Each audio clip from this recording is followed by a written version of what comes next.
Hi guys, for this speech I'm going to inform you about child abductions in hospitals. Imagine the happiest day of your life, the birth of your new baby, coming to a gut-dropping pause because of an abduction.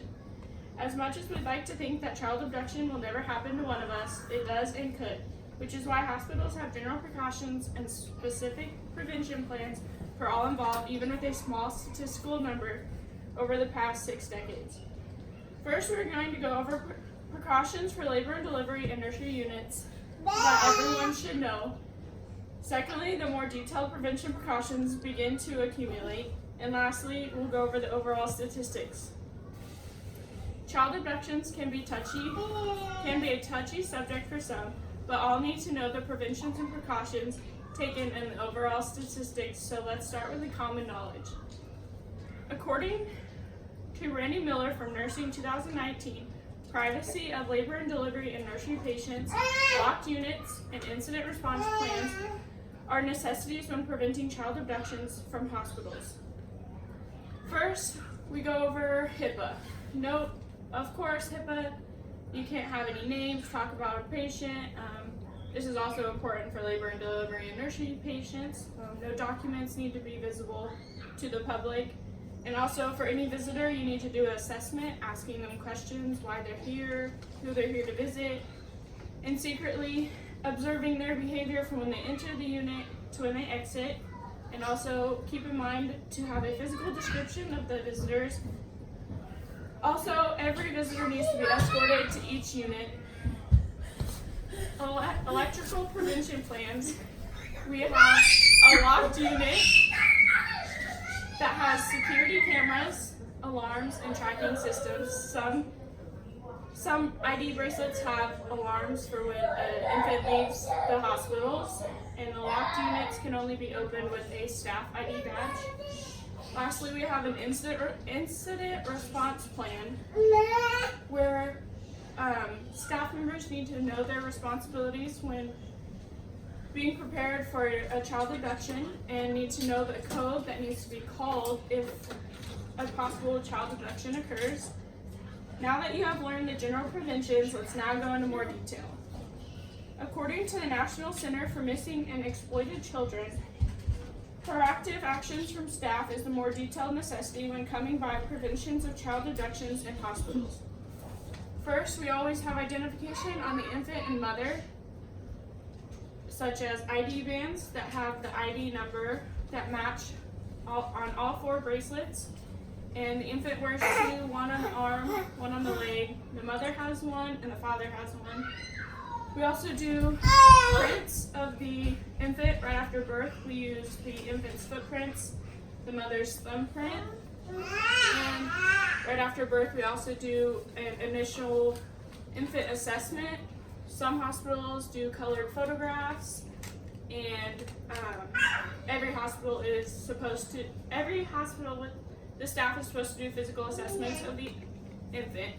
And lastly, we get the blood from the umbilical cord and send it to lab, and it stays in the lab for at least 1 week at the hospital in case anything happens. Another proactive thing on the locked unit for labor and delivery units is staff identification. Staff always needs to be wearing ID badges that have their name, the facility name, and a photo of the staff, making sure that they always have those with them. We also have a specific requirement for infant transport. A certain staff member has to always be responsible for transporting the infant to and from the nursery to the patient's room, and in order to transport the infant, it has to be in the bassinet as long as the infant is being transported outside of the room. Overall, the most important thing is education. The staff and the parents need to be educated thoroughly on what could possibly happen and what to do if so occurs. Even after all these precautions and prevention plans done by hospitals and staff, child abductions still occur, but at a low statistical value. In an article titled Data Collected 1965 through May 2019, published in 2019 of National Center for Missing and Exploited Children, it shows data collected over those 54 years, including these percentages that I will show you on my PowerPoint. First, we have from where, the specific locations or hospitals that an infant can be abducted from. And the most common one is from the mother's womb, with 58.57% of all abductions. And then on premises is 15.71%. From the nursery is 13.37%.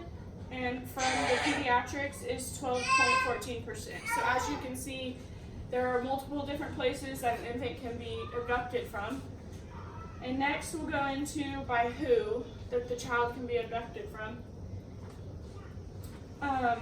Making it super easy, healthcare workers are one of the top persons to abduct a child from the hospital at 72.53%. Next up is the relative, friend, or acquaintance, 14.29%.